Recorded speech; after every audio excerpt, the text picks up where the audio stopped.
தென்மதுரை வீரனுக்கு என்னுடைய மாமனுக்கு தேக்குமர தேகமடி அம்மா அம்மா.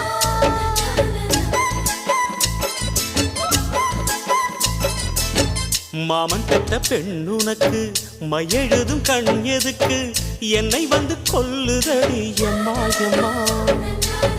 ஆத்திலே நான் குளிச்சேன், ஆசையா நீ புடிச்சேன், தோளத்தான் நீ புடிச்சேன், சொர்க்கத்தை நான் புடிச்சேன். அடடா, ஒரு அங்குலம் அங்குலமாக நீ ஆசையில் முத்தங்கள் போட அதை என்னென்ன சொல்லுவேன் எப்படி சொல்லுவேன் நானே. சந்தனமே குங்குமமே நில்லடியோ இனிக்கும்